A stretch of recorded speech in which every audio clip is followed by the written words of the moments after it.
Sound नहीं आ रहा था, चलो कोई बात नहीं। एक बार आप बताओ कि आवाज़ वगैरह सब सही आ रही है क्या?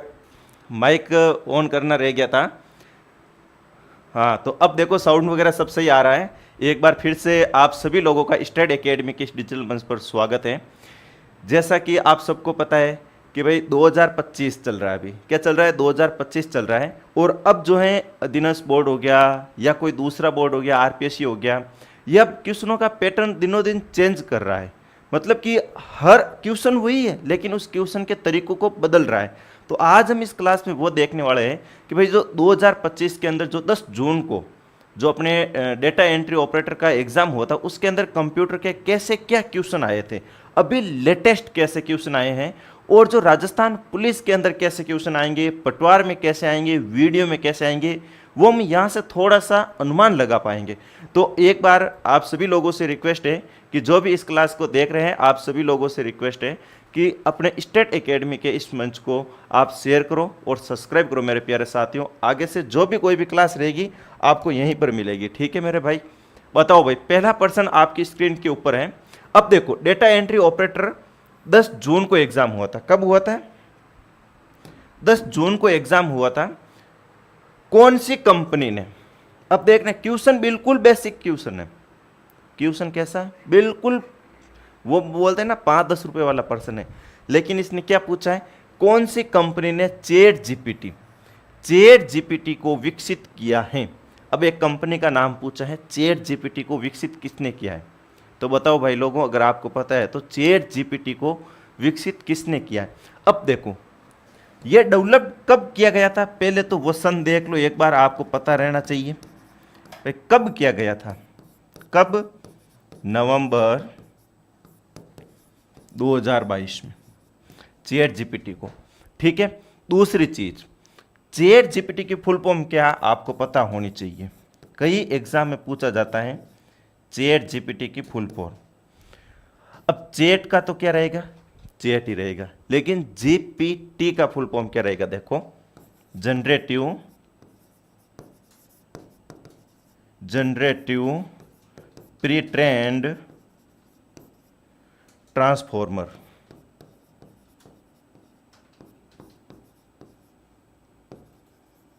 ये रहेगी। अब आपको एग्जाम में क्या पूछा जाएगा कि या तो चैट जीपीटी कब आया था, ठीक है, चैट जीपीटी किसने बनाई थी। दूसरी चीज, चैट जीपीटी की फुल फॉर्म पूछी जाएगी, क्योंकि अभी जमाना कौन सा है, मशीन का जमाना चल रहा है। इस मशीन के जमाने में एआई हो गया, चैट जीपीटी हो गया, ऐसे पर्सन ज्यादा पूछे जाते हैं। हेमंत ने आंसर दिया है, सी दिया है, वेरी गुड। अब देखो, IBM, Google, open AI, Apple. अब देखो, गूगल क्या है, गूगल भी एक कंपनी है, गूगल कॉरपोरेशन, ठीक है। ओपन एआई, तो चैट जीपीटी का जो डेवलपमेंट किया गया था वो किया गया था किसके द्वारा, ओपन एआई के द्वारा। अब देखो, आईबीएम के रिलेटेड एक पर्सन सबसे ज्यादा पूछा जाता है, क्या पूछा जाता है वो देख लो। आईबीएम का क्या पूछा जाता है, आईबीएम का इंटरनेशनल बिजनेस मशीन, इसकी फुल फॉर्म पूछी जाती है। सबसे ज्यादा क्या पूछी जाती है, इंटरनेशनल बिजनेस मशीन। दूसरी पूछी जाती है, आईबीएम को बिग ब्लू नाम से भी पहले जाना जाता था। किस नाम से? बिग ब्लू नाम से भी जाना जाता था। और अपने पेन का कलर भी कौन सा है, बिग ब्लू। चलो अगला पर्सन, डेटा एंट्री ऑपरेटर 10 जून का पेपर हुआ था, उसका क्वेश्चन है, निम्नलिखित में से कौन सा वर्ड प्रोसेसिंग टूल की बात कर रहा है। किसकी बात कर रहा है? वर्ड प्रोसेसिंग टूल की बात कर रहा है। वर्ड प्रोसेसिंग टूल की बात कर रहा है। वर्ड प्रोसेसिंग टूल में क्रमांकित सूची बनाने के लिए उपयोग किया जाता है। अब देखो, पर्सन ने क्या पूछा है, बहुत खतरनाक पर्सन है, बहुत अच्छा पूछा है। थोड़ा सा पर्सन इजी पर्सन है लेकिन थोड़ा सा घुमाया है। क्या घुमाया? वर्ड प्रोसेसिंग टूल, ठीक है। क्रमांकित सूची बनाने के लिए, मतलब कि क्या है, सूची बनाने के लिए या फिर कोई लिस्ट बनाने के लिए। किसकी बात कर रहा है ये? लिस्ट बनाने के लिए। तो लिस्ट बनाने के लिए आप किसका यूज करोगे भाई? हेडर एंड फुटर का। अब देखो, हेडर एंड फुटर क्या है, बताओ भाई इसका आंसर अगर किसी को पता है तो। हेडर एंड फुटर क्या होता है? एक पेज है, पेज के सबसे ऊपर का जो पोर्शन होता है, सबसे ऊपर का जो पोर्शन होता है उसको बोला जाता है हेडर, जहां पर यह हो गया। फुटर सबसे नीचे वाला। इनमें खास बात क्या होती है, ये हेडर एंड फुटर सभी पेज के लिए एक साथ लगाए जाते हैं। क्या? सभी पेज के लिए अलग अलग लगाने की जरूरत नहीं अपने को। अब देखो पैराग्राफ स्पेलिंग, स्पेलिंग चेक के लिए वगैरह के लिए होता है कि भाई कोई स्पेलिंग मिस्टेक है नहीं है। एक चीज़ है अपने MS वर्ड के अंदर कोई भी स्पेलिंग वगैरह मिस्टेक होती है तो कौन सा सिंबल होता है, तो देखो रेड कलर की एक वेव लाइन होती है। कौन सी? रेड कलर की वेव लाइन होती है। कोई भी वर्ड के नीचे से रेड कलर की लाइन आती है, इसका मतलब क्या है? स्पेलिंग मिस्टेक है वो। ठीक है, अब आगे देखो पेज लेआउट। पेज का लेआउट कौन सा है? Page layout.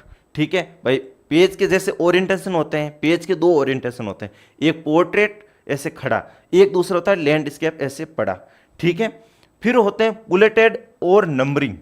अब देखो आप कोई भी लिस्ट बनाते हो, मान लो मैंने यहाँ पर एक कोई भी लिस्ट बनाई है, उसके आगे मेरा 1 लिखा हुआ है, दूसरी लिस्ट बनाई उसके आगे 2 लिखा है, एक मैंने लिस्ट बनाई उसके आगे स्टार लिखा है। तो यही तो पूछ रहा है भाई, क्रमांकित सूची बनाने के लिए किसका प्रयोग करोगे आप? ए ऑप्शन दिया है हेमंत जी ने, very good, bullets and numbering के लिए।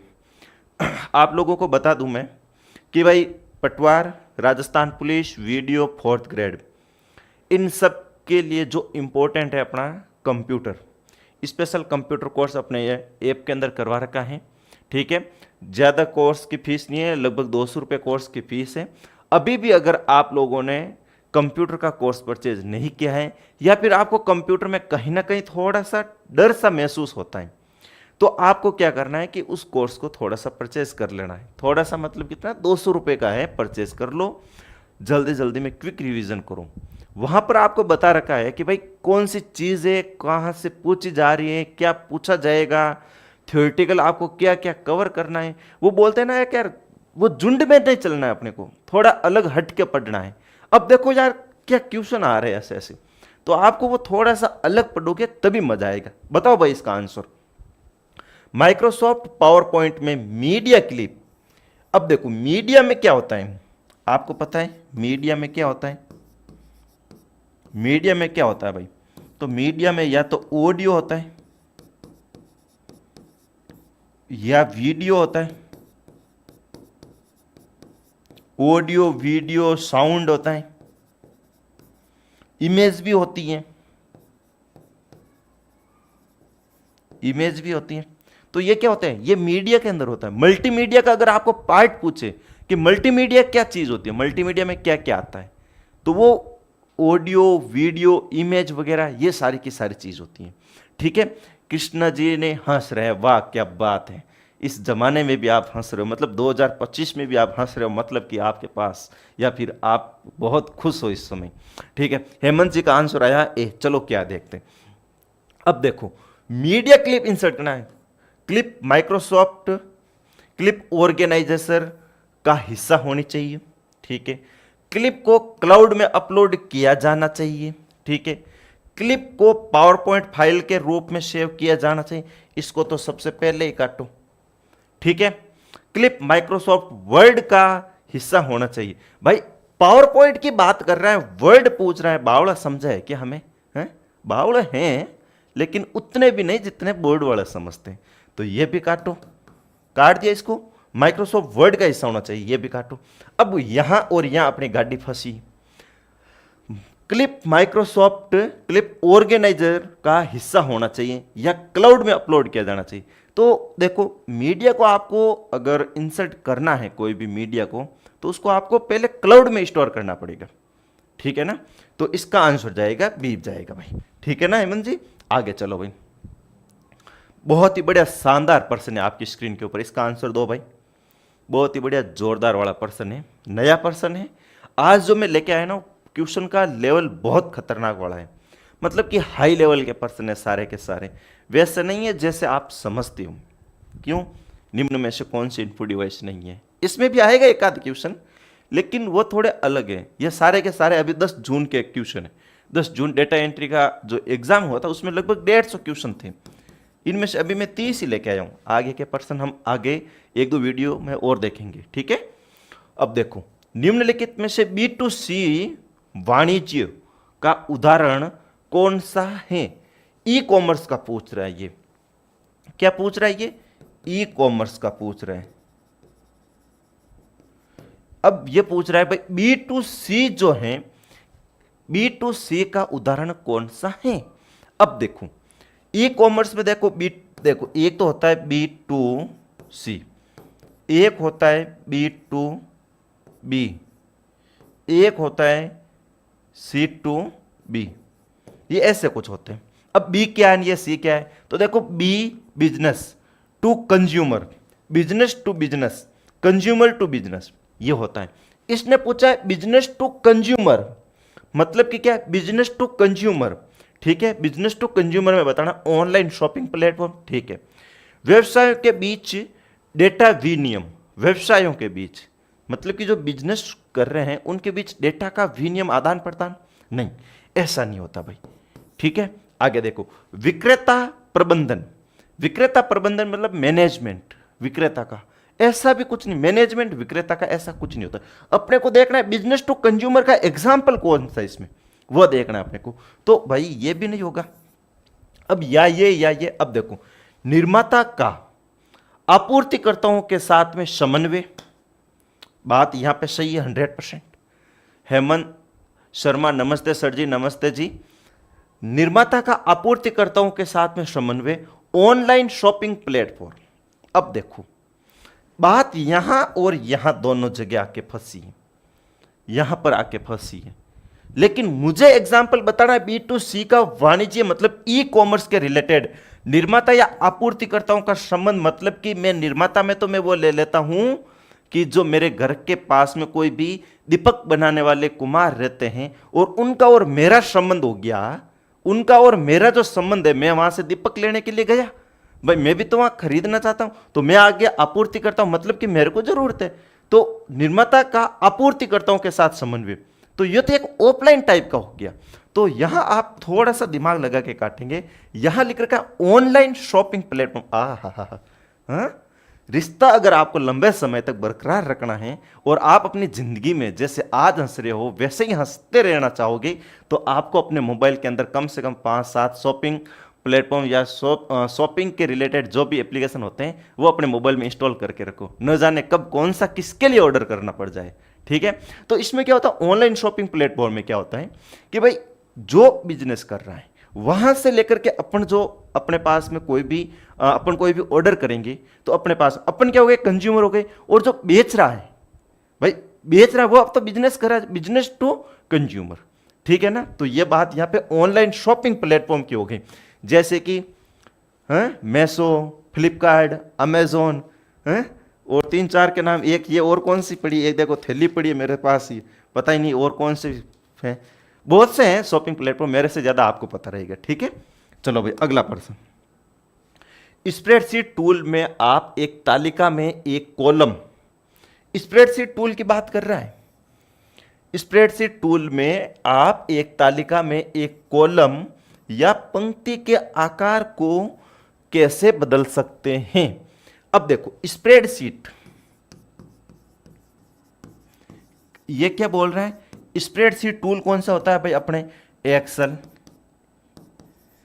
एक लोटस नाम याद रखना है, लोटस 1 2 3 ऐसा कुछ, ये जो है ना डोस बेस स्प्रेडशीट टूल है भाई, एग्जाम में पूछा जाता है डोस बेस स्प्रेडशीट, ठीक है।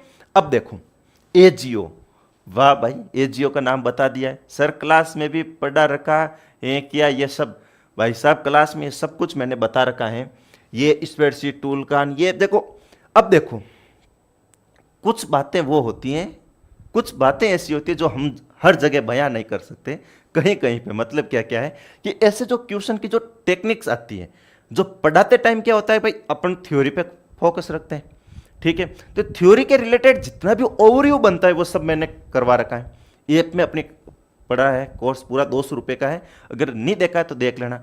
फिर भी कुछ बच जाता है तो मैं क्या करता हूँ कि भाई एमसीक्यू क्लास है भाई, मैंने जैसे कि बोल रखा है कि भाई मैं कम से कम आपको 300 से 400 एमसीक्यू, वो भी हेवी क्लास वाला एमसीक्यू करवाऊंगा, कि आपको किसी भी एग्जाम के लिए फिर दूसरी जगह से कुछ पढ़ने की जरूरत नहीं रहेगी।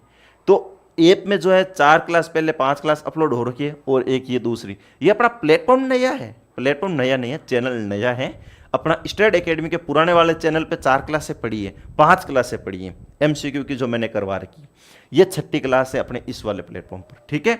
तो जो मैंने यहाँ पढ़ा रहा हूँ इससे भी बढ़िया तो मैंने ऐप में पढ़ा रखा है। या तो क्या समय की पाबंदी रहती है और फिर बोलते हैं ना फ्री में कितनी देर गड़ो फाड़ू है, कुछ तो पैसे देकर के ऐप में जाओ यार, मिले मैटर वहां मिलेगा आपको, ठीक है। अब देखो स्प्रेडशीट एक्सेल का ध्यान, अगर आपसे पूछे एक्सेल स्वतंत्र रूप से सर्वप्रथम कब आया था, क्या है, पीडीएफ भी दिलवा देना सभी क्लास की, पीडीएफ फ्री फोगट में, ना ना ना ना, ऐप में पढ़िए भाई, सब जाके देख लो। अब देखो एक्सेल आपसे पूछे भाई स्वतंत्र रूप से खुद अपना मतलब सबसे सर्वप्रथम कब आया था, ऑफिस के साथ नहीं, अपना खुद का अस्तित्व सर्वप्रथम कब आया था, अगर आपसे ऐसा पूछ ले तो आपको बताना 1985, और ऑफिस के साथ में कब इंक्लूड किया गया था ये पूछ ले तो आपको बताना है 1990, ठीक है। वर्ल्ड का पूछ ले 1983, ठीक है, और पीपीटी का पूछ ले तो बताना है 87। ये थोड़ी सी डेट याद रख लेनी, ठीक है, एग्जाम में पूछा जाता है कई बार। अब इसमें पूछा है भाई स्प्रेडशीट जो होती हैं, ये स्प्रेडशीट कुछ इसी प्रकार की होती है भाई, हैं, थोड़े से कोई लाइन ऊपर नीचे होगी तो एडजस्ट कर लेना, गाली गलौज मत करना, ऐसा नहीं कि सर देते हैं बाल हो गया कि लेना है क्या क्या खींचिए, ठीक है। अब देखो यहां थोड़ा समझो, इसने पूछा कॉलम या पंक्ति के आकार को कैसे बदल सकते हैं। भाई साहब पहले तो मैं पेन का कलर चेंज करूं, अब देखो मुझे इसका आकार बदलना है, मैं क्या करूंगा, मुझे इसका आकार साइज बदलनी है, ठीक है। बेसिकली कॉमनली सोचो, कई बार कुछ क्वेश्चन ऐसे होते हैं जहां पर आपको अपने खुद के दिमाग से सोच के आंसर करने पड़ते हैं। अब ऐसे तो यार थ्योरी में पूरा नहीं बताया जाता है, अपने को क्या थोड़ा सा कॉमनली सोचना पड़ता है। हम बताते हैं ऐसे कि पढ़ाते टाइम भी ऐसा करोगे तो आपका ऐसा हो जाएगा, हर चीज नहीं लिखा जा सकती, लेकिन देखो यहाँ पे आप दिमाग लगाओ के देखो, नया आकार टाइप करके, न्यू साइज टाइप करके, ठीक है, इसको अभी होल्ड पे रख दो, आपको ही नहीं पता मेरे को ही नहीं पता, छोड़ो, आगे देखो, टेब की दबा करके मैंने गला फाड़ फाड़ के बताया है, जब आपने मेरे से कोर्स परचेज किया पैसे देकर के तब मैंने गला फाड़ फाड़ के बताया है कि जब आप टेब की दबाओगे तो आपका कर्सर अगले कॉलम में या फिर अगले सेल में मूव होगा, अगले सेल में जाएगा। तो भाई इसको तो काटो। फिर है पंक्ति या कॉलम विभाजन पर माउस पॉइंटर खींच करके, ठीक है, इसको भी होल्ड करो, नहीं पता मुझे भी आपको भी, आगे देखो, सेल पर क्लिक करके और उसके आयाम बदल करके, अब देखो मैंने यहां सेल पर क्लिक किया और फिर मैं यहां से इसके आयाम को, मतलब कि यहां का पूछ रहा है, बोल रहा है यहां पर, यहां से सेल पर क्लिक करके यहां से कर सकता हूं क्या, नहीं। अब देखो इसको भी काटो, बात अपनी यहां है, नया साइज टाइप करने से बेटर पहले ये देखो ये क्या है, पंक्ति या कॉलम विभाजन पर, मान लो ये मेरी फर्स्ट रो है, ठीक है, ये मेरी रो है, ये मेरा कॉलम है, यहां विभाजन पर माउस का पॉइंटर खींच करके, तो मैं यहां जब मेरे पास में मैं यहां पर माउस रखूंगा तब मेरे पास एक सिंबल बन जाएगा, ठीक है, उस सिंबल को मैं यहां से पकड़ के ऐसे करूंगा तो कॉलम की साइज बड़ी हो जाएगी। रो में जब यहां देखो पंक्ति या कॉलम विभाजन पर, रो में मैं यहां आकर के यहां माउस पॉइंटर रखूंगा तब एक सिंबल बनेगा, उसको मैं खींच के नीचे करूंगा तो इसकी साइज बड़ी हो जाएगी। तो यहां आपका ऑप्शन जाएगा बी जाएगा भाई, सीधा सीधा। सर ऐप में मुझे पूछने नहीं है, मैं वही जो ऐप को पीडीएफ के लिए बोलता हूं, व्हाट्सएप पे कोर्स तो ले लिया है। व्हाट्सएप पे कोर्स ले लिया भाई, व्हाट्सएप पे कैसे ले लिया भाई कोर्स है?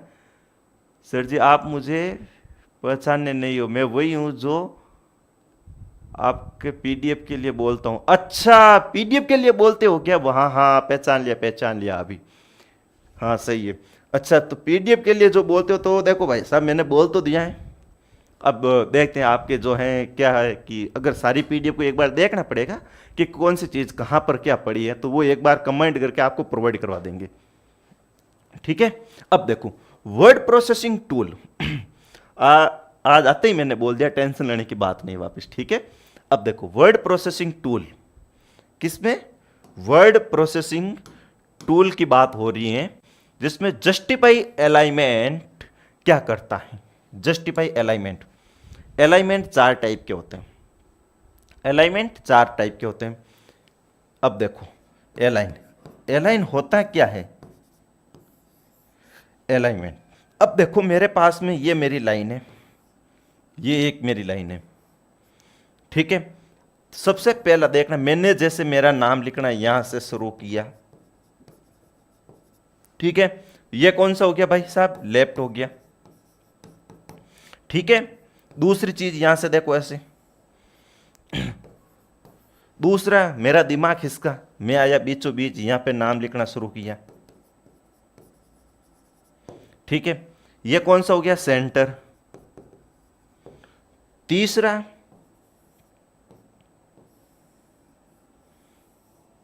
मैं तो पूरा उल्टा ही पढ़ने वाला आदमी था, तो मैंने क्या किया, सबसे लास्ट में यहां से स्टार्ट किया लिखना। ये कौन सा हो गया, राइट, ठीक है। चौथा क्या होता है कि भाई पूरा का पूरी लाइन में ऊपर वाली लाइन के बराबर पूरा नाम आता है। जैसे कि देखो यहां पे है नहीं, जैसे मेरी ये लाइन यहां खत्म हो रही है, तो नीचे वाली लाइन पे मेरी आके यहीं खत्म होगी, उससे नीचे वाली लाइन यहीं खत्म होगी। तो वो चीजें, तो वो होती है कौन सी, जस्टिफाई। कौन सी होती है, जस्टिफाई। अब देखो इसमें पूछा जस्टिफाई क्या है, तो जस्टिफाई क्या है, तो देखो टेक्स्ट को दाएं संरेखित करना, बी बायां डी दायां। अब देखो दाएं का मतलब क्या है, ये देखो बी बायां, ये डी दायां। दायां संरेखित करना मतलब राइट साइड में, गलत, काटो ऑप्शन इसको। टेक्स्ट को केंद्र में संरेखित करना, केंद्र का मतलब होता है यहां सेंटर में संरेखित करना, इसको भी काटो, ठीक है। टेक्स्ट को बाएं, बी बायां मतलब लेफ्ट, इसको भी काटो। फिर क्या, टेक्स्ट को बाएं और दाएं दोनों संरेखित करना, सिवाय अंतिम पंक्ति के। अभी अभी मैंने बताया भाई दोनों तरफ से, यहां से भी अपना टेक्स्ट मान लो मेरा यहां से शुरू होना चाहिए, एंड भी मेरा यहां होना चाहिए। तो ये कौन सा होता है, जस्टिफाई अलाइनमेंट होता है। अलाइनमेंट एमएस वर्ड में 4 टाइप्स के होते हैं, याद रख लेना, भूलना मत, हमेशा एग्जाम में पूछा जाता है, ठीक है। नेक्स्ट पर्सन देखो, पर्सन का लेवल कैसा बताओ आज। हकीकत बताओ ना, जब ये डेटा एंट्री वाला पेपर आया था मेरे हाथ में, तब मैंने देखा था वास्तव में लेवल तो बन रहा है कुछ। पहले कुछ और बात थी, जब मैं तुझसे पहले मिला करता था तब बात कुछ और थी, और जब मैं आज मिल रहा हूं तब बात कुछ और है, क्योंकि क्वेश्चन का पैटर्न बदलता जा रहा है मेरे भाई लोगों। ये बात आपको समझनी पड़ेगी। अब पुराने तरीके से आप वही पढ़ते रहोगे तो देखो अब क्या ही होगा, आपको भी पता है। क्वेश्चन आपको आएगा, समझ में भी आएगा, लेकिन आप आंसर नहीं दे पाओगे।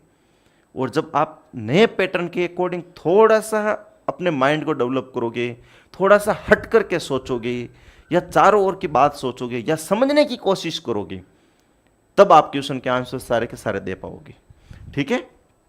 अब देखो स्प्रेडशीट टूल्स, मैंने अभी अभी आपको बताया था एक्सेल है। स्प्रेडशीट टूल कौन सा है, एक्सेल है, ठीक है।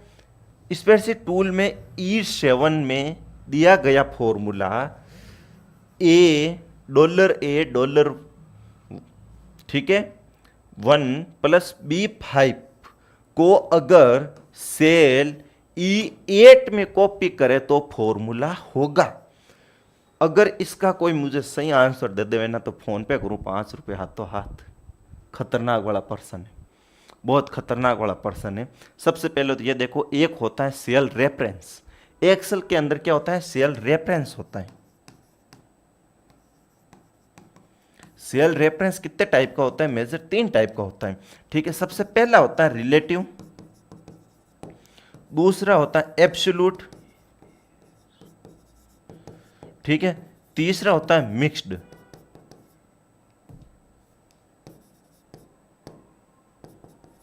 मिक्स्ड सेल रेफरेंस, ये तीनों होते हैं। ये जो सेल रेफरेंस है ये तो है एब्सोल्यूट, ठीक है। और ये वाला जो दिख रहा है रिलेटिव। एब्सोल्यूट में क्या होता है, वैल्यू बदलते नहीं है।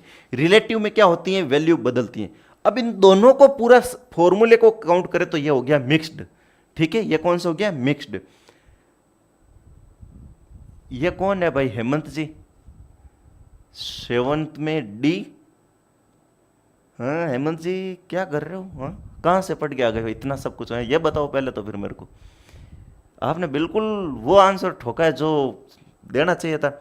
अब सर मैं रिकॉर्डेड देखूंगा, एबी सर मैं रिकॉर्ड दे देखूंगा। कमेंट तो पहली बार आया है, लाइव तो अब आयो, रिकॉर्डेड देखोगे। रिकॉर्डेड में क्या है, रिकॉर्डेड में पूरे यूट्यूब पे जाओगे तो इतने सारे क्लासे पड़ी है। रिकॉर्डेड में कुछ नहीं, बाद का बात नहीं होता है। काल करे शू आज कर, आज करे शू अब कर, ठीक है ना। अब देखो इस क्वेश्चन को थोड़ा सा समझो, मैं थोड़ा सा आपको एक शीट बना के समझा देता हूं, शीट बना के समझा देता हूं मैं, ठीक है। देखना देखो मैं बिल्कुल धीरे धीरे बताऊंगा, हर एक चीज एक्सप्लेन करके, हर एक चीज को एक्सप्लेन करके। ऐसा नहीं है कि मैं वो आज बिल्कुल भागूंगा नहीं, क्योंकि भाई PYQ का बिल्कुल बढ़िया लेटेस्ट पेपर है। और इस पेपर को देखकर मुझे भी ऐसा लगा था कि यार यहाँ बच्चों को एक बार कहीं ना कहीं थोड़ा सा और ज़्यादा अगर एक्सप्लेन करें तो अच्छा होता है। देखना मैं क्या बना रहा हूँ भाई, एक्सेल की शीट बना रहा हूँ। इसको क्या बोलते हैं भाई, स्प्रेडशीट बोलते हैं, ठीक है। क्या बोलते हैं इसको, स्प्रेडशीट बोलते हैं। इसमें क्या होता है, कॉलम्स और रो होते हैं, कॉलम और रो। कॉलम और रो दोनों एक जगह पर जहां काटते हैं उसे क्या बोलते हैं, सेल बोलते हैं। कॉलम्स की जो हेडिंग होती हैं, कॉलम्स की जो हेडिंग होती हैं वो होती हैं अल्फा में, और जो रो की हेडिंग होती हैं, जो रो की हेडिंग होती हैं वो होती है नंबर्स में, ठीक है। ये थोड़ा सा आपको ध्यान रखना है, बिल्कुल पूरा का पूरा मैं बनाऊंगा। 7 तक ही दे रखा है ना अपने, E8 दे रखा। चलो मैं यहां एक और लाइन बीच में खींच देता हूं, 8। अब देखो इसने क्या बोला मेरे को, E7 में, E7 कौन सा मेरा, E ये रहा, समझने की कोशिश करना मेरे भाई। E ये रहा, 7 ये रहा। इन दोनों, ये दोनों कहां पर आकर के मिलते हैं एक दूसरे, कहां पर आके ये दोनों एक दूसरे मिलते हैं, यहां पर जब मैंने एक फॉर्मूला लिखा, फॉर्मूला कौन सा लिखता हूं मैं, यहां लिख रहा हूं। देखो किसी भी फॉर्मूले में MS एक्सेल में अगर आप शुरू करोगे तो उसको आपको इक्वल साइन के साथ शुरू करनी है। यह है डॉलर का साइन। जब आप एब्सोल्यूट फॉर्मूला कोई भी लिखोगे तब आपको एब्सोल्यूट फॉर्मूले के साथ में अगर आपसे पूछे किसका प्रयोग किया जाता है तो डॉलर साइन का किया जाता है, ठीक है, एब्सोल्यूट सेल रेफरेंस के साथ में। यह है, फिर क्या है, B5, ये है, ये मैंने यहां पर कॉपी किया, ठीक है। अब देखो A फर्स्ट मेरा ये रहा, यहां पे मैंने लिख दिया 6, B5 ये रहा मेरा, यहां पे लिख दिया मैंने 5। अब जब इस बंदे ने बोला मेरे को कि इसी फॉर्मूले को मैं E8 में कॉपी करता हूं, यहां पे एक डॉक्टर साइन आता है प्लस, इस प्लस से मैं खींच करके यहां उस फॉर्मूले को लेकर आ गया। मैं क्या लेके आ गया, यहां उस फॉर्मूले को लेकर के आ गया। क्या लेके आ गया, यहां लेके आ गया। अब यहां इस फॉर्मूले को मैंने लिखा तो मेरे पास क्या वैल्यू आई भाई, A1 और इसको काउंट किया तो 6 और 5 11, ठीक है। लेकिन मैं इसको जब यहां लेके आ जाऊंगा तब मेरे पास वैल्यू क्या रहेगी, मान लो मैंने यहां लिख दिया 6, ठीक है, यहां लिख दिया 6 6 6, ठीक है, ऐसा कुछ लिखा मैंने। अब देखना जब मैं यहां करूंगा तब क्या होगा, ये 6 तो मेरा फिक्स रहेगा, ये तो मेरा क्या है, एब्सोल्यूट सेल रेफरेंस है, एब्सोल्यूट सेल रेफरेंस है। लेकिन ये B5 वाली जो चीज है ये क्या है, B5 में यहां जैसे मैं नीचे करूंगा तो ये भी यहां से एक चेंज नीचे हो जाएगा, बदल जाएगा। क्या हो जाएगा, ये भी बदल जाएगा। तो 6 + 6 होकर के मेरे पास क्या बन जाएंगे, 12 बन जाएंगे। तो अब मेरा इसका सेल रेफरेंस क्या हो गया, सेल रेफरेंस क्या हुआ मेरा इसका, तो यही हुआ ना मेरा, देखो $A$1 + B6, ये हुआ ना। क्योंकि मेरा जब मैंने यहां से नीचे खींचा इसको इसको मतलब यह है अपना रिलेटिव सेल रेफरेंस।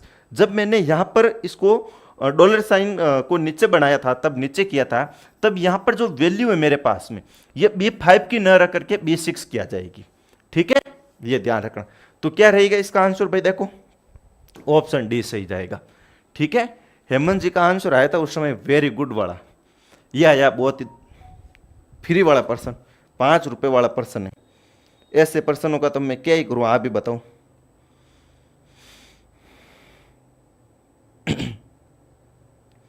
बताओ भाई, इस पर्सन का तो आंसर सभी लोग दोगे कि इसमें भी कंजूसी करोगे, बिल्कुल इजी वाला पर्सन है भाई। बताओ भाई, इस पर्सन का आंसर दो एक बार सभी लोग जल्दी से, तो बहुत ही बढ़िया खतरनाक वाला पर्सन है।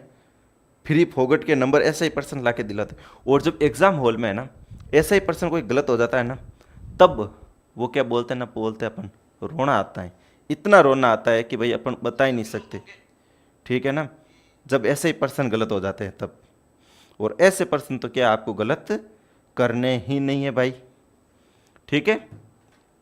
इसका दिया है हेमंत जी ने सी आंसर दिया है, ठीक है। अभी देखते हैं क्या अंतिम क्रिया को पूर्ववर्त यानी अंडू करना है और पुनः रीडू करने की शॉर्टकट कीजिए।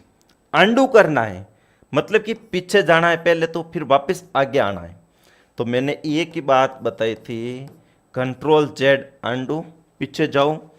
फिर मैंने वापस बताई अगर आप गलती से ज़्यादा पीछे चले गए तो कंट्रोल वाई रेडू कर दो, ठीक है। तो ये देखो कंट्रोल जेड और कंट्रोल वाई कहाँ पर है भाई साहब, हैं option number C. Very good answer दिया हेमंत जी ने, बहुत लल्लू वाला पर्सन था, ठीक है ना। ये देखो भाई बहुत बढ़िया पर्सन है, नया पर्सन है, नया तो नहीं है वही पुराना पर्सन ही है। नया तो ऐसे है कि भाई 10 जून को एग्जाम में आ गया है, डेटा एंट्री ऑपरेटर वाले में तो अब नया ही हो गया है। भारत में सूचना प्रौद्योगिकी आईटी अधिनियम 2000 जो 2008 में संशोधित किया गया, उसका मुख्य उद्देश्य क्या है। अगर आपसे पूछे कि सूचना प्रौद्योगिकी आईटी एक्ट कब आया था, आईटी एक्ट आपसे क्या पूछे, आईटी एक्ट सबसे पहले कब आया था, आपको बल जाना है सन 2000 में। आपको पूछे आईटी एक्ट में, आईटी एक्ट 2000 में संशोधित कब हुआ था, ये दो ही डेटे सबसे ज़्यादा पूछी जाती है भाई लोग। तो आपको क्या बताना है 2008। साइबर अपराधों और दंडों को परिभाषित करना, ठीक है। क्लाउड के लिए एक सिस्टम डिजाइन करना, क्लाउड तो ऐसा कुछ है ही नहीं है। सभी साइबर कामों पर प्रतिबंध लगाना, ठीक है, ठीक है भाई, प्रतिबंध लगाना।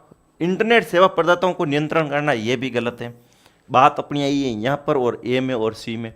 तो देखो ऑप्शन क्या जाएगा, सभी साइबर कामों पर प्रतिबंध लगाना या फिर साइबर अपराध और दंडों को परिभाषित करना। देखो प्रतिबंध तो लग चुके हैं, लेकिन अब देखो साइबर जितने भी अपराध है, दंड है, उन सब का एक्ट में क्या होता है भाई, संविधान में क्या है, सबका विवरण करना, परिभाषित करना होता है, ठीक है ना। तो क्या है, परिभाषित करना। स्प्रेडशीट टूल में यदि लुकअप मान का मान टेबल एरे में नहीं मिलता है तो आप किस प्रकार की त्रुटि मिलेगी। भाई जब आपने एमएस एक्सेल के अंदर आपने कोई भी फॉर्मूला डाला और आपको उस फॉर्मूले के अंदर किसी भी फंक्शन की कोई भी वैल्यू आपको नहीं मिली है, ठीक है, कोई भी वैल्यू नहीं मिली है, या फिर आपने वहाँ सर्च किया वहाँ वैल्यू वो है ही नहीं, तो किस टाइप की एरर आएगी, ये पूछ रहा है वो, किस टाइप की एरर आएगी। अब देखो जब आपने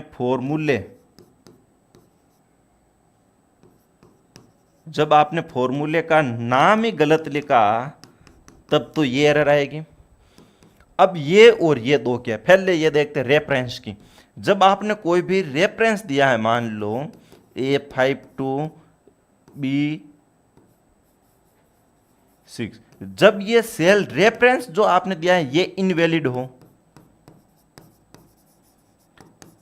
हो, रेफरेंस सही नहीं दिया हो आपने, तब ये एरर आएगी। दूसरी चीज वैल्यू, जब डेटा टाइप अलग हो, वैल्यू में जब डेटा टाइप अलग हो तब ये एरर आएगी, ठीक है। फिर क्या आएगी, हैज एन ए, ये क्या आएगी, जब आपको वैल्यू नहीं मिलेगी तब, ये देख लेना थोड़ा सा, ठीक है भाई। तो ऑप्शन आएगा डी, यहां पर हेमंत जी सी आंसर नहीं आएगा भाई। रेफरेंस में क्या आएगा, जब अपन ने रेफरेंस गलत दिया है, ये वाला भाई, अपने को सर्च कुछ और करना था, सर्च कुछ और अलग कर रहे हैं, वो रेफरेंस वैल्यू आएगी। यहां पर क्या आएगा भाई, टेबल एरे में नहीं मिलता है, जो आपने टेबल बनाई उसमें टेबल में वो है ही नहीं, तब क्या आएगा, हैज एन एक्टिव, ठीक है, ये ध्यान रख लेना। अगला पर्सन, वर्ल्ड वाइड वेब का आविष्कार किसने किया था? बहुत बढ़िया, शानदार वाला पर्सन है। वर्ल्ड वाइड वेब का आविष्कार किसने किया? बताओ भाई। World wide web, world wide web क्या होता है? डब्लू डब्लू डब्लू डब्लू, ये क्या वर्ल्ड वाइड वेब है, ठीक है ना। एक ध्यान रखना, ये एक डब्लू डब्लू नाम का एक क्या है, एक ब्राउजर भी है। आपको पूछे सबसे पहला ब्राउजर कौन सा था? पहला ब्राउजर तो डब्लू डब्लू डब्लू, और डब्लू डब्लू डब्लू क्या एक वेबसाइट भी थी, ठीक है, ये ध्यान रख लेना। बाद में इसका नाम चेंज कर दिया, नेक्सस कर दिया गया था। क्या कर दिया गया था? नेक्सस। तो ये वेबसाइट भी थी एक डब्लू डब्लू डब्लू नाम की। अब एग्जाम में पूछा जाता है डब्लू डब्लू क्या है, तो इसकी फुल फॉर्म क्या वो लिख रखी है, वर्ल्ड वाइड वेब थी ये थी। अब ये पूछ रहा है वर्ल्ड वाइड वेब का आविष्कार किसने किया था, तो इसका जब आपको आविष्कार पूछे तो टिम कुक, ठीक है, टिम बर्नर्स-ली। अब एक चीज आपको एग्जाम में पूछे जिसके बिना आज हम रह नहीं सकते, उसका आविष्कार किसने किया? इंटरनेट का। तब आपको बताना है विंटन सर्फ एक्सल साबुन वाला, ठीक है, निरमा, ये ध्यान रख लेना। तो विंटन सर्फ किसके आविष्कार किया? इंटरनेट का। टिम बर्नर्स-ली ने किसका किया था? डब्लू डब्लू डब्लू का। ये आपको ध्यान रखना है। हेमंत जी ने आंसर दिया है B, very good. Next person लो। पृष्ठ पर टेक्स्ट को विशिष्ट स्थानों पर संरेखित करने की सुविधा कौन प्रदान करता है? अब मान लो ये मेरा है पृष्ठ, टेक्स्ट को मैंने यहां पे लिख दिया है कोई भी टेक्स्ट। अब ये लाइन है मेरी, ठीक है। विशिष्ट स्थान पर संरेखित करने का मतलब है किसी स्थान पर लिखना है मुझे, इस टेक्स्ट को लेके जाना है, ठीक है। तब मैं किसके द्वारा लेके जाऊंगा? व्यू बटन से, ड्राइंग टूल बार से, स्टेटस बार से, अनुत्तरित प्रश्न यहां कैसे आ गया? अच्छा, अनुत्तरित प्रश्न टैब स्टॉप से, ये ई यहां आएगा, थोड़ा सा कॉपी पेस्ट में मिस्टेक हो रखा है टाइपिंग में, ठीक है। तो अब देखो व्यू बटन में क्या होता है? व्यू में print layout view, reading view, ठीक है ना, ये व्यू में होते हैं, ठीक है। रीडिंग व्यू के लिए शॉर्टकट की F11, ये ध्यान रखना, ठीक है। फिर एक वेब लेआउट व्यू होते हैं, वो व्यू बटन में प्रोवाइड होते हैं। जो व्यू बटन कहाँ होते हैं? जहाँ अपने जैसे मान लो ये सबसे नीचे स्टेटस बार होती है ना, वहाँ पर होते हैं, ठीक है। सबसे नीचे स्टेटस बार में व्यू बटन होते हैं। ड्राइंग टूल बार, जब अपन कोई पेंटिंग वगैरह करते हैं, ड्राइंग करते हैं, वो एक टूल बार होती है, वो वाली। स्टेटस बार, स्टेटस बार जो सबसे नीचे वाली बार होती हैं उसको बोला जाता है स्टेटस बार। अब देखो व्यू बटन से तो बिल्कुल ही नहीं, ड्राइंग टूल बार से भी नहीं। स्टेटस बार में मैंने अभी आपको बताया था भाई, स्टेटस बार सबसे नीचे होती है जो स्टेटस दिखाती हैं, या साइड में डॉक्यूमेंट के रिलेटेड कोई भी इंफॉर्मेशन आती है, ठीक है, जिसमें कि आपके कितने लाइन है, कितने टेक्स्ट लिखे हैं, वो सारी आती हैं। या राइट साइड में व्यू बटन्स रहते हैं, ठीक है, ये सारा का सारा स्टेटस बार में आता है। तो स्टेटस बार भी नहीं होता। टैब स्टॉप, टैब की मैं यहाँ ला के टैब की दबाऊंगा तो ये मेरा टेक्स्ट आगे जाएगा कि नहीं जाएगा? बताओ, आगे जाएगा कि नहीं जाएगा? जाएगा।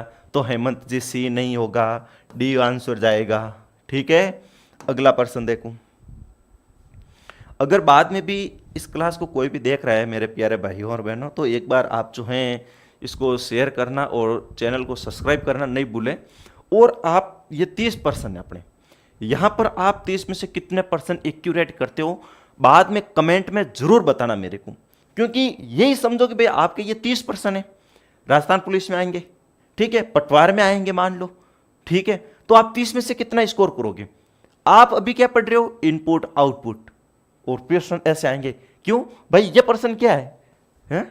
ये पर्सन कोई हेवी थोड़ी है, ये कोई प्रोग्रामर के पर्सन थोड़ी है, ये कोई साइंटिस्ट के पर्सन थोड़ी है, अपने ही तो पर्सन है। ये भी पर्सन ऐसे आएंगे इजी इजी, और इन पर्सन में अगर आप स्कोर करोगे तब आपको पता चलेगा कि वास्तव में हकीकत में कंप्यूटर जो चीज़ है ना, रटने की नहीं है, समझने की बात होती है। ठीक है ना, क्या होती है? समझने की बात होती है। तो देखो, कौन सी स्प्रेडशीट की फॉर्मेटिंग सुविधा, ये सुविधा नहीं, सुविधा है भाई, सुविधा सेल्स के चारों ओर बॉर्डर जोड़ने में मदद करती है। स्प्रेडशीट मैंने 50 बार बता दिया है। कौन सी? एक्सेल।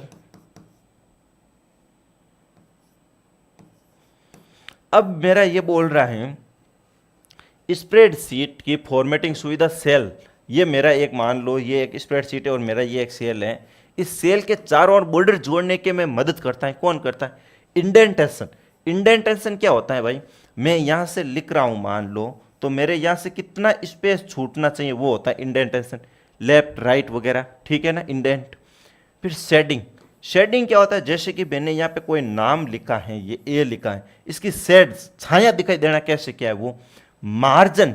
मार्जिन क्या होता है कि भाई मेरा ये पूरा डॉक्यूमेंट है, तो डॉक्यूमेंट की राइट से कितनी जगह छूटेगी, टॉप से लेफ्ट से कितनी जगह छूटेगी, ये मार्जिन में एक मार्जिन याद रख लेना, गटर मार्जिन।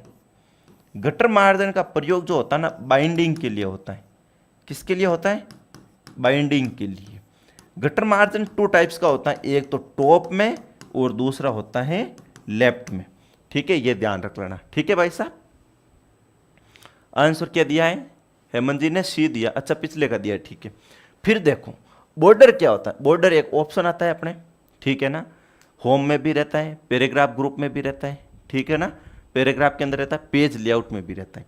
तो वहां से अपन बॉर्डर देखेंगे, बॉर्डर लगा देंगे सेल के ऊपर। तो आंसर क्या जाएगा भाई साहब? बी आंसर जाएगा। ठीक है ना। अगला प्रश्न देखो, निम्नलिखित में से कौन से प्रकार का मालवेयर रिफ्लेक्शन के लिए होस्ट प्रोग्राम की आवश्यकता नहीं है? अब इनमें क्या लोगे? अब आप सोचोगे कि सर क्वेश्चन तो ये भी हेवी है क्या? हेवी नहीं है भाई, क्वेश्चन बहुत शानदार वाले लेके आया हूं मैं। हकीकत चीज़ है, आप जब इनको देखो एक बार एग्जाम हॉल में इनको देखोगे तो आप बोलो भाई कंप्यूटर ने हिला दिया। बिल्कुल इसी पर्सन है, बेसिक पर्सन है, लेकिन एडवांस लेवल का है। क्या है एडवांस लेवल? वायरस के रिलेटेड पर्सन है। और वायरस के रिलेटेड मतलब आजकल जो है वायरस वगैरह बहुत ज़्यादा चल रहे हैं भाई, इसके लिए ये पर्सन है। ठीक है। अब इसने पूछा है मालवेयर रिफ्लेक्शन के लिए होस्ट प्रोग्राम की आवश्यकता नहीं होती। मतलब एक ऐसे वायरस का नाम बताओ जिसके लिए होस्ट प्रोग्राम की आवश्यकता नहीं होती है। ठीक है ना, वो क्या है? 14 का सी दिया है। ठीक है, देखते हैं। होस्ट प्रोग्राम के मतलब सेल्फ रेप्लिकेट, स्वयं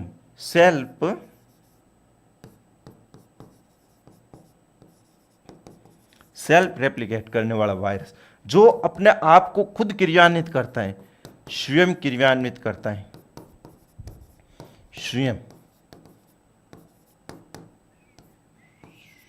स्वयं क्रियान्वित करता है, ऐसा वायरस कौन सा होता है? जब आप वायरस पढ़ोगे 4-5 टाइप के वायरस है, मैंने थ्योरी क्लास में बता दिया है वैसे तो, लेकिन मैं यहाँ पे सीधा आंसर ही बताना चाहूंगा। क्योंकि देखो वार्म जो होता है ना, यही एक ऐसा वायरस होता है जो सेल्फ रेप्लिकेट होता है। ट्रोजन क्या होता है? धोखाधड़ी वाला वायरस होता है। बाहर से कुछ और दिखता है, अंदर से कुछ और होता है। जैसे कि तुम तो मुझे धोखा देने के पर्पज से आई हो, हैं? तुम बाहर से कुछ तुम्हारा और रूप है और अंदर से तुम कुछ और हो, न जाने तुम क्या चाहती हो, वो वाला ट्रोजन। रैंसमवेयर क्या होता है कि भाई अपने जो प्रोग्राम में एक ऐसा वायरस होता है, प्रोग्राम होता है जो अपने डेटा रहता है उसको डिक्रिप्ट कर देता है, वापस उनको इनक्रिप्ट करने के लिए, वापस अपने काम में लेने के लिए डेटा को खराब कर देता है। तो फिर वो फिरौती की मांग करता है, वो होता है। और वायरस तो खुद एक वायरस ही होता है। वायरस, एक ध्यान रखना, वायरस क्या है? प्रोग्राम होते हैं। आपसे पूछे वायरस क्या है, तो वायरस भी क्या होते हैं? प्रोग्राम होते हैं। Set of instruction is called programme. ठीक है ना, कई सारे निर्देश से जो होते हैं उनको प्रोग्राम बोले जाते हैं। वायरस खुद एक प्रोग्राम होता है। हाँ, प्रोग्राम तो है, लेकिन कैसा है? खराब, हानिकारक प्रोग्राम है भाई। इस धरती पे सारे मनुष्य हैं, सब मनुष्य, लेकिन सब एक जैसे तो नहीं है ना, सब एक जैसे तो नहीं है ना। तो ठीक वो है, ये भी उसी तरह का है। ठीक है, समझ गए होंगे। अगला प्रश्न देखो, पावर पॉइंट में स्लाइड पर टेक्स्ट को कैसे फॉर्मेट किया जाता है? मेरी पावर पॉइंट है, मेरी ये एक स्लाइड है। इस स्लाइड के ऊपर मैं टेक्स्ट को फॉर्मेट कैसे क्या करूंगा? फॉर्मेट का मतलब क्या? एडिट करना, टेक्स्ट में बढ़िया से, मतलब क्या है? मेकअप करूंगा, ब्यूटी पार्लर लेके जाऊंगा टेक्स्ट को। कैसे क्या मेकअप करूंगा टेक्स्ट को? तो स्लाइड सॉर्टर का उपयोग करके तो नहीं होता है, स्लाइड सॉर्टर से नहीं होता है। स्लाइड सॉर्टर क्या होता है, एक व्यू होता है। पावर पॉइंट प्रेजेंटेशन में कितने व्यू होते हैं वो आपको मैंने थ्योरी क्लास में बता रखे हैं, ठीक है। पुराने में 7, नए में 8। एनिमेशन का उपयोग करके ये भी नहीं होता है, टास्क पेन का उपयोग करके ये भी नहीं होता है। अब देखो फॉन्ट, बुलेट और अलाइनमेंट विकल्प का उपयोग करके, भाई जब मेरा फॉन्ट यहाँ पे कुछ लग रहा है, मैं अलग फॉन्ट लगाऊंगा वो फूट रहा दिखेगा। बुलेट मतलब लिस्ट बना दूंगा और भी फूट रहा दिखेगा। अलाइनमेंट राइट लेफ्ट जहां मुझे करना है और अलग जगह कर दूंगा। टेक्स्ट क्या मेरा और ही फूट रहा दिखेगा, और फूट रहा दिखने का मतलब क्या हो गया, फॉर्मेट कर दिया मैंने। जब फॉर्मेट किया तभी तो वो टेक्स्ट बहुत बढ़िया फूट रहा दिख रहा है मेरे को। तो क्या हो गया इसमें, फॉन्ट, बुलेट और अलाइनमेंट विकल्प, ठीक है। नेक्स्ट प्रश्न देखो, कौन सा सॉफ्टवेयर उपकरण जो टाइपिस्ट की सहायता के लिए उन्नत शॉर्ट हेड तकनीकों को प्रदान करने के लिए डिजाइन किया गया है। क्या, अब देखो अपने को सिर्फ इतना समझ में आ रहा है टाइपिस्ट की सहायता के लिए, तो अपन टाइपिंग कहां करते हैं वो देखो, बाकी रामायण छोड़ो, नहीं समझ में आई छोड़ो, लेकिन टाइपिस्ट की सहायता के लिए ऑपरेटिंग सिस्टम टाइपिस्ट की सहायता के लिए, या फिर utility software, database software, word processing. तो अपन टाइपिंग कहाँ करते हैं। ऑपरेटिंग सिस्टम भी क्या है, एक सॉफ्टवेयर होता है। कैसा, सिस्टम सॉफ्टवेयर, लिखूंगा नहीं बोल देता हूँ। ये एक सिस्टम सॉफ्टवेयर होता है। सॉफ्टवेयर 2 टाइप्स के होते हैं, सारी दुनिया 3 टाइप्स की बता रही है, मैं 2 टाइप्स के बताऊंगा, इसका प्रूफ भी अपने पास में है, ठीक है। ठीक है, ऑपरेटिंग सिस्टम क्या है, सिस्टम सॉफ्टवेयर होता है। सॉफ्टवेयर 2 टाइप्स के होते हैं, एक सिस्टम सॉफ्टवेयर, एक एप्लीकेशन सॉफ्टवेयर। दूसरी बात, ये यूटिलिटी सॉफ्टवेयर, ये जो होता है ये सिस्टम सॉफ्टवेयर का ही पार्ट होता है, अलग से नहीं होता है। सब लोग अलग से बता रहे हैं, मैं बता रहा हूँ इसका सिस्टम सॉफ्टवेयर का ही पार्ट होता है, ठीक है। डेटाबेस सॉफ्टवेयर जो MS एक्सेस वगैरह डेटाबेस है, SQL है, ये डेटाबेस सॉफ्टवेयर होते हैं, ठीक है। ये भी कैसे एप्लीकेशन सॉफ्टवेयर होते हैं। वर्ड प्रोसेसिंग, ये भी कैसे एक एप्लीकेशन सॉफ्टवेयर होता है। एप्लीकेशन सॉफ्टवेयर कौन से सॉफ्टवेयर होते हैं, वह सॉफ्टवेयर जो किसी भी यूजर के विशेष कार्य को करने के लिए बनाए गए हैं, स्पेशल टास्क को। तो अब टाइपिस्ट, टाइपिंग अपन कहाँ करते हैं, कोई भी डॉक्यूमेंट की वर्ड प्रोसेसिंग में नहीं करते हैं क्या, तो आंसर क्या जाएगा, वर्ड प्रोसेसिंग जाएगा भाई। हेमंत जी फिर से सी ही नहीं, चलो इसका आंसर बताओ भाई, इसका आंसर बताओ जी, बताओ। शानदार वाला क्वेश्चन है। जो भी मेरे प्यारे भाई और बहन नए जुड़ रहे हैं ना, आप लोग इस state academy plus YouTube channel को जरूर शेयर करना और सब्सक्राइब करना, ठीक है।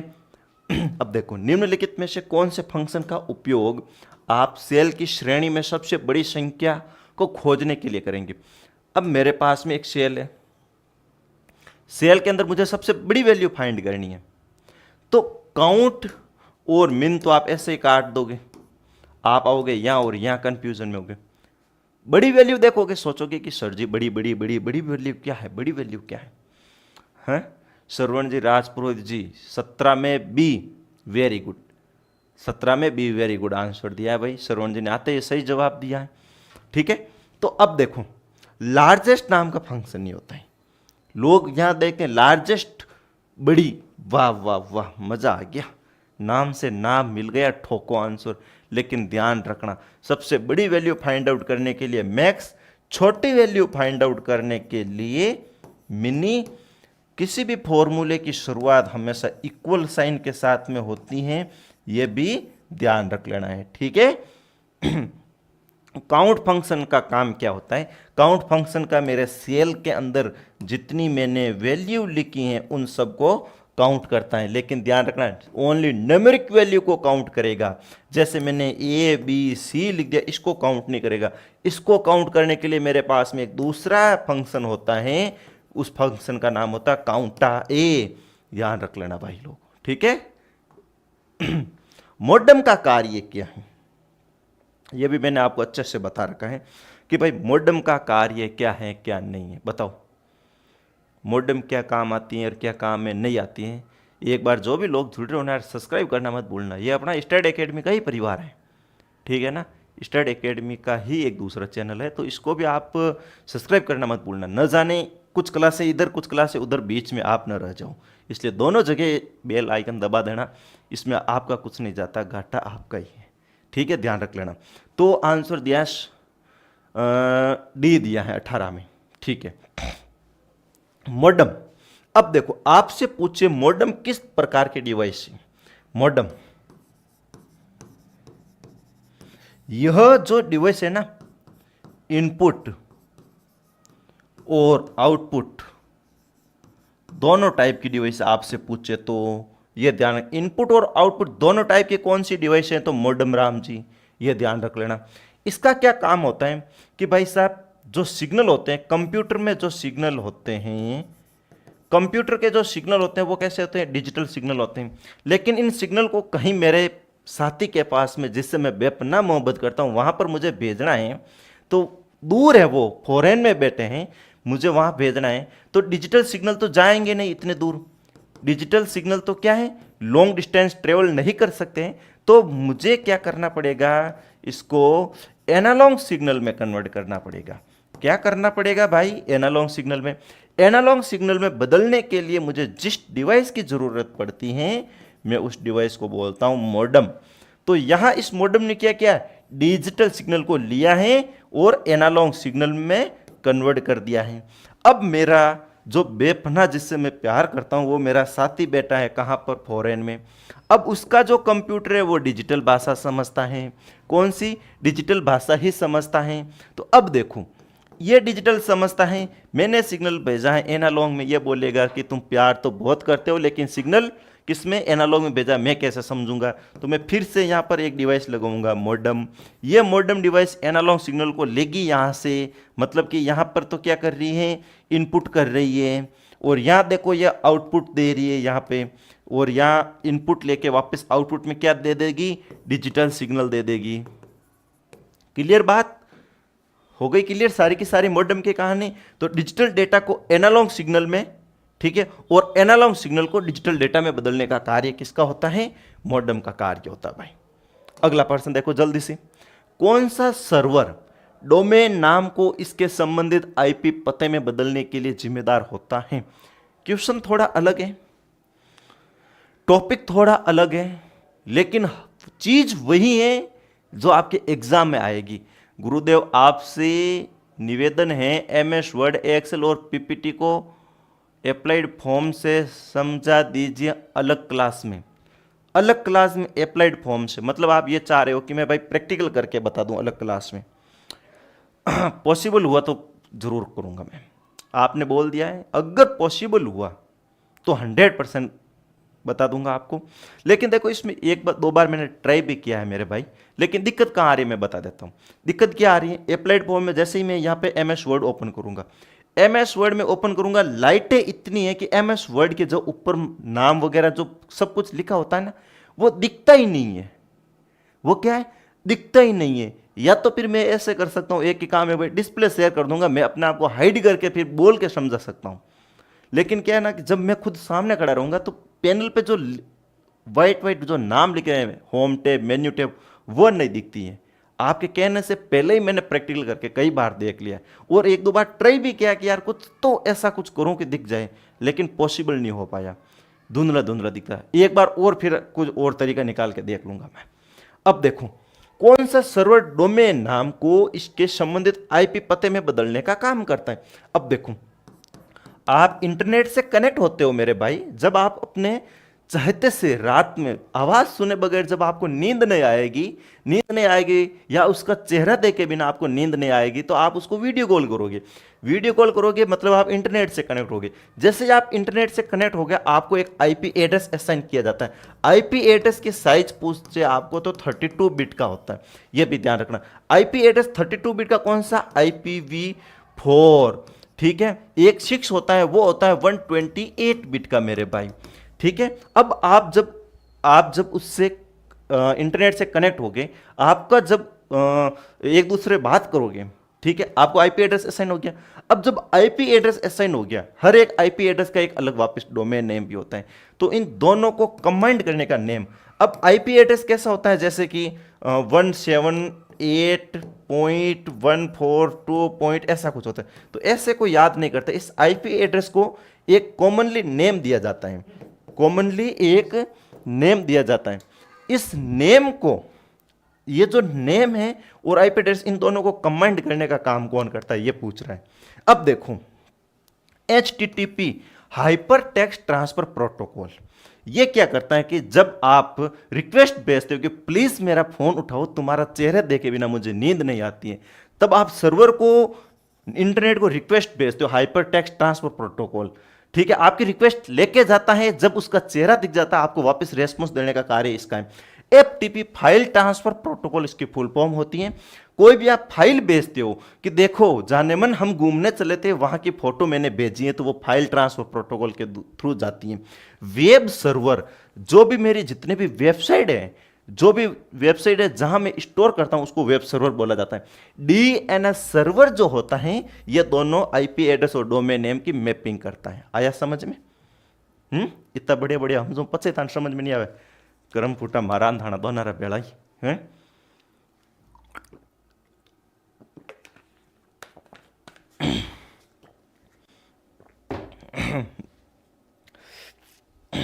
समझ में तो आ रहा है ना? अब देखो, निम्नलिखित में से कौन सा क्लाउड कंप्यूटिंग का मॉडल है? देखो, गलती मत कर देना, स्किप करके बता देता हूं। सोचोगे कि भाई क्वेश्चन, देखो आजकल मार्केट में ट्रेंड क्या चल रहा है, लोग क्या बता रहे हैं, जो स्टूडेंट पढ़ना चाहता है, जैसे क्वेश्चन स्टूडेंट पढ़ना चाहता है वैसे क्वेश्चन पढ़ाए जाते हैं। मतलब क्या है, मान लो मैं अगर आपको कंप्यूटर पढ़ाऊंगा तो मैं क्या सोचूंगा, भाई इनपुट आउटपुट पढ़ाऊं, मेमोरी पढ़ाऊं, वो पढ़ाऊं। लेकिन थोड़ा हट के देखो, क्योंकि आजकल जो है ट्रेंड बदलता है, नया ट्रेंड देखो भाई साहब। हर एक ट्यूशन अभी 10 जून लेटेस्ट का है, महीना भी नहीं हुआ है पूरा। अब देखो, cloud computing model. Cloud computing क्या होता है कि इंटरनेट के ऊपर एक सर्वर होता है, डेटाबेस होता है आपका, आपने कहीं पे भी उसको स्टोर कर दिया है। बाद में आप कहीं पे भी जियोग्राफिकली, फिजिकली कहीं पे भी अवेलेबल हो, वहां आप उसको एक्सेस कर सकते हो, तो उसको क्या बोलते हैं, क्लाउड स्टोरेज। ठीक है ना? ये ध्यान, क्लाउड का जो रहता है मॉडल 3 टाइप्स का होता है, पास, IS और सास। अब देखो, सॉफ्टवेयर एज ए सर्विस, इसकी फुल फॉर्म क्या, आपसे एग्जाम में पूछ जाएगी फुल फॉर्म में। 3 टाइप्स का रहता है मॉडल। क्लाउड कंप्यूटिंग की आवश्यकता अगर आपको पूछे तो 5 टाइप की। ठीक है, ये ध्यान रख लेना, आवश्यकता 5 टाइप्स की। लेकिन इसका अगर मॉडल पूछे कितना, 3 टाइप्स का। SaaS की हमेशा फुल फॉर्म पूछी गई है 50 बार, तो इसकी हो गई सॉफ्टवेयर एज ए सर्विस। ठीक है, IaaS infrastructure, infrastructure as a service. PaaS platform, platform as a service, लेकिन ये अपना नहीं है। ठीक है ना, ध्यान रख लेना भाई लोगों। ठीक है, बैंडविड्थ को मापा जाता है। मैंने आज पूरे मिक्स करके क्वेश्चन लेके आया हूं भाई लोगों, एक टॉपिक नहीं है, सारी चीज है। इनपुट आउटपुट के भी एक आध क्वेश्चन आएगा, एक आध मेमोरी का भी क्वेश्चन आएगा, डरो मत। लेकिन पहले क्वेश्चन ये पढ़ो जो आपको डर महसूस करवाता है कि भाई हकीकत में चीज तो यही है, हैं? बताओ भाई, इसका आंसर बताओ। बैंडविड्थ क्या होती है? बैंडविड्थ, बैंडविड्थ देखो, बैंडविड्थ को मापा जाता है, बैंडविड्थ को मापा जाता है, किस में मापा जाता है? ये देखो, बैंडविड्थ होता है क्या, सबसे पहले आप इंटरनेट चलाते हो, इंटरनेट की जो आपकी स्पीड आती है, उस आप इंटरनेट की जो एक प्रति सेकेंड में आपको कितनी स्पीड वगैरह आई है, उसको बैंडविड्थ बोला जाता है। बैंडविड्थ को किस में मापा जाता है? इंटरनेट की स्पीड को पैकेट में, बाइट्स में, हर्ट्ज में नहीं, बाइट्स में नहीं, पैकेट्स में भी नहीं, BPS, बिट प्रति सेकेंड। भाई मेरी इतने बिट्स KB की स्पीड है, MB की स्पीड है, हैं? बिट प्रति सेकेंड में मापा जाता है बैंडविड्थ को, ये ध्यान रख लेना भाई। 21 का A नहीं है भाई, A नहीं है, D है, बिट प्रति सेकेंड। पर्सन ये आज ही है, मजा तो आज आने वाला है, हकीकत चीज ये है। बताओ इसका आंसर बताओ भाई। प्रेजेंटेशन टूल्स का कौन सा घटक स्लाइड शो, सामान्य स्लाइड दृश्य या स्लाइड सॉर्टर दृश्य देखने के लिए विकल्प प्रदान करता है? विकल्प, अब देखो, स्लाइड शो सामान्य स्लाइड दृश्य या स्लाइड सॉर्टर, ये सारे के सारे क्या है भाई साहब, व्यू हैं। और ये सारे व्यू कहाँ अवेलेबल होते हैं अपने को, स्टेटस बार में। स्टेटस बार में कहाँ पर, व्यू बटन पर। तो देखो ऑप्शन में क्या है, स्टेटस बार, ये लो आ गया। 1 मिनट रुको और भी देखते हैं क्या है, ड्राइंग टूल बार में नहीं, स्लाइड पेन में तो नहीं होते। व्यू बटन, तो ये सारे कहाँ होते हैं, व्यू बटन में होते हैं। व्यू बटन कहाँ होता है, स्टेटस बार में होता है। ठीक है 22 में ए। स्लाइड ट्रांजिशन को प्रस्तुति में कैसे लागू किया जा सकता है। स्लाइड ट्रांजिशन को प्रस्तुति मतलब कि स्लाइड ट्रांजिशन है, ये प्रेजेंटेशन है। प्रस्तुति का मतलब होता है प्रेजेंटेशन में कैसे लागू किया जाता है। स्लाइड में कोई ट्रांजिशन लगाना है आपको, मतलब कि कोई स्लाइड ऊपर से भागती हुए कैसे आएगी, वापस कैसे जाएगी, हैं, वो ट्रांजिशन होता है। ट्रांजिशन कैसे अप्लाई कर सकते हो आप। ठीक है, अब देखो स्लाइड सॉर्टर पेन में ट्रांजिशन चुनकर, ठीक है। कस्टम एनिमेशन में ये तो नहीं। स्लाइड का चयन करके ट्रांजिशन प्रभाव चुन के, ये भी सही है। अप्लाई टू ऑल स्लाइड, ठीक है भाई साहब, इसको स्टार लगा लेना। बोर्ड में ये क्वेश्चन डिलीट होने वाला है, ठीक है ना, ध्यान रख लेना। ठीक है, क्योंकि इसमें ये और ये दोनों सही है। अगला प्रश्न देखो, HTML में टेक्स्ट को बोल्ड बनाने के लिए क्रमशः वो भौतिक टैग और उसके समक्ष तार्किक टैग हैं, मतलब कि फिजिकली और लॉजिकली टैग कौन से। HTML में टेक्स्ट को बोल्ड करने के लिए, गहरा करने के लिए, बोल्ड का मतलब क्या हो गया, गहरा करने के लिए HTML का है। जहां पर आपके राजस्थान पुलिस और पटवार में दोनों में ये क्वेश्चन इसके रिलेटेड पहले पर्सन पिछले एग्जाम में आ रखे हैं, ये ध्यान रखना भाई। ठीक है ना, तो अब देखो टेक्स्ट को गहरा करने से संबंधित, तो एक तो मेरे को पता है बोल्ड टैग होता है, ये कट, ये टीम और स्ट्रॉन्ग। बोल्ड के जैसे एक दूसरा टैग और होता है स्ट्रॉन्ग। ठीक है, ये होता है फिजिकली और ये होता है लॉजिकली। तो आंसर क्या है, बी एंड एस। ठीक है, ये ध्यान रख लेना।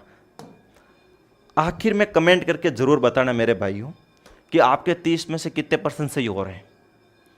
30 में से कितने % सही हो रहे हैं, तब तो मजा है, पेपर ऐसा ही बनने वाला है। यहां स्कोर क्या है इन क्वेश्चनों में, वहां पे भी 100% करके आओगे। ठीक है, किस प्रकार की मेमोरी का उपयोग, ये लो भाई जो आप चाहते थे वो प्रश्न आ गया है। किस प्रकार की मेमोरी का उपयोग ऐसे डेटा को संग्रहित करने के लिए किया जाता है जो शायद ही कभी बदला जाता है, जैसे सिस्टम का फर्मवेयर। मैं गला फाड़ के बताया हूँ। फर्मवेयर क्या होता है भाई, सॉफ्टवेयर होते हैं। क्या होते हैं, फर्मवेयर सॉफ्टवेयर होते हैं। सॉफ्टवेयर कौन से, वो जो BIOS, basic input output functions. ठीक है, यह कहाँ स्टोर होते हैं फर्मवेयर, सारे के सारे कंप्यूटर की मेमोरी। कंप्यूटर की कौन सी मेमोरी, रीड ओनली मेमोरी, रोम के अंदर। फिर मैंने ये भी बताया रोम के अंदर स्टोर सॉफ्टवेयर को फर्मवेयर बोला जाता है। ठीक है, तो रोम आंसर करो, सही है। अगला प्रश्न, निम्नलिखित में से कौन सा ऑपरेटिंग सिस्टम का प्राथमिक उद्देश्य नहीं है। ऑपरेटिंग सिस्टम का, किसका, ऑपरेटिंग सिस्टम का प्राथमिक उद्देश्य नहीं है भाई।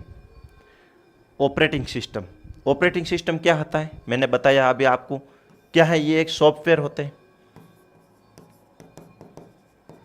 क्या होते हैं, सॉफ्टवेयर होते हैं। सॉफ्टवेयर भी कैसे, सिस्टम सॉफ्टवेयर होते हैं, ये भी ध्यान रख लेना।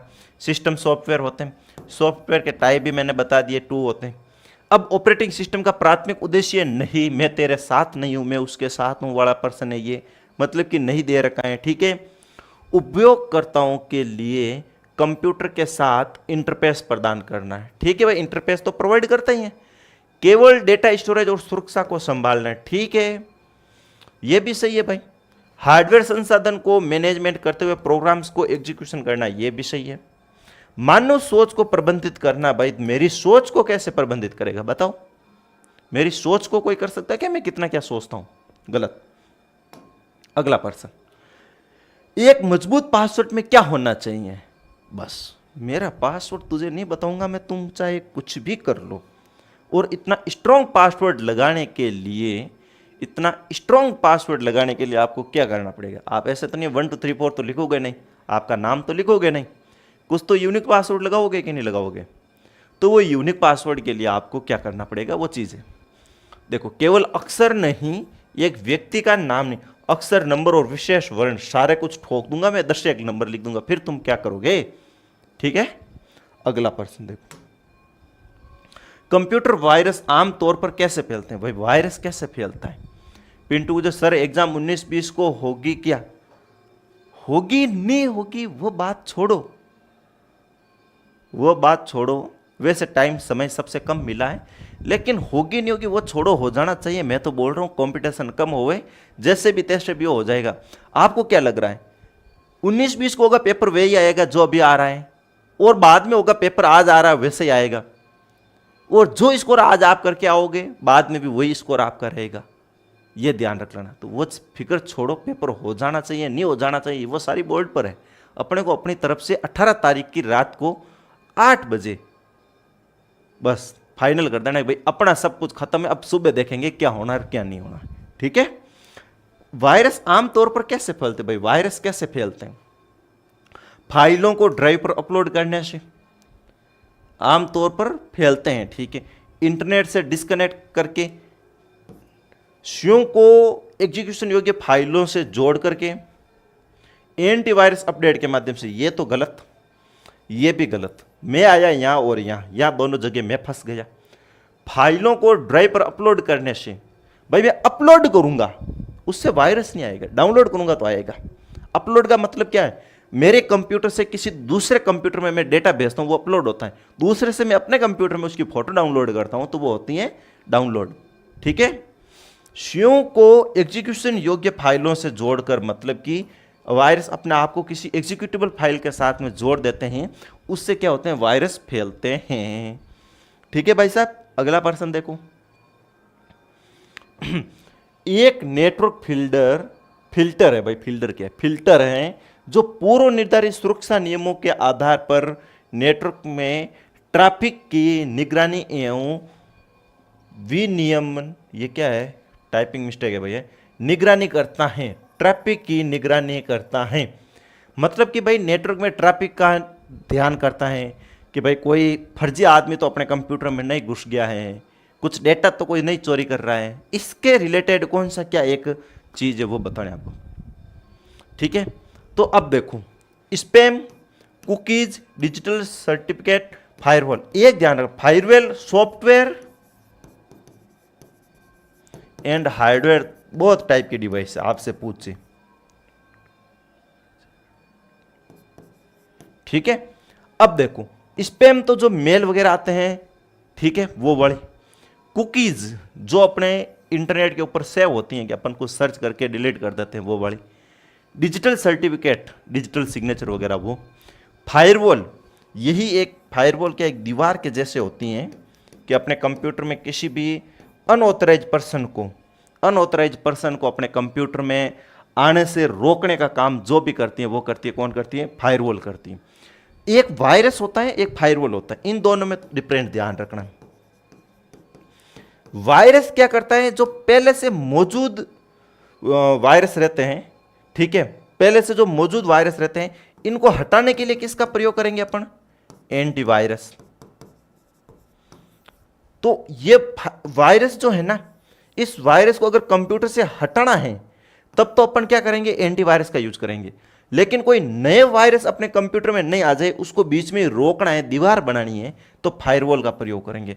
तो फायरवॉल और एंटीवायरस में एक ही डिफरेंट है, पहले से मौजूद वायरस को नहीं हटाता है फायरवॉल, एंटीवायरस पहले से मौजूद वायरस को हटाने का काम भी करता है। ठीक है, ये ध्यान रखना।